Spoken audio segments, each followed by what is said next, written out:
বগুড়ায় ট্রেনে কাটা পড়ে এক যুবক নিহত হয়েছে। বগুড়া শহরের আজিজুল হক কলেজের অদূরে একেবারে অব দ্য গেট এলাকায় এই ঘটনা ঘটে। কিছুক্ষণ আগে কিন্তু এই যে ঘটনা, সেই ঘটনাটি ঘটেছে। এই ঘটনায় মোস্তাকিম 24 বছর বয়সী, আনুমানিক 24 বছর বয়সী।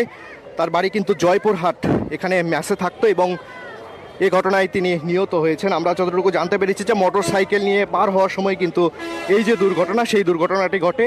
সান্তাহাট থেকে বোনারপাড়া গামী একটি লোকাল ট্রেন কিন্তু এই যে মোস্তাকিম রয়েছে, সেই মোস্তাকিমকে পিষ্ট করে এবং এখানেই ঘটনাস্থলেই মোস্তাকিম মারা যায়। এখন পর্যন্ত মোস্তাকিম 24 বছর বয়সে, তার লাশটা কিন্তু এই রেল লাইনের ধারেই একেবারে পড়ে রয়েছে এবং উৎসুক জনতা কিন্তু এখানে তার লাশটি দেখতে আসছেন। আমরা যতটুকু জানতে পেরেছি, মোস্তাকিম বগুড়া সরকারি আজিজুল হক কলেজের অনার্স দ্বিতীয় বর্ষের হিসাব বিজ্ঞান বিভাগের ছাত্র এবং আজকে তা যেমনটি হচ্ছিল যে মোস্তাকিম কিন্তু শহর থেকে এই যে রেল লাইনটি রয়েছে, সেই রেল লাইনটি পার হয়ে তার যে Likey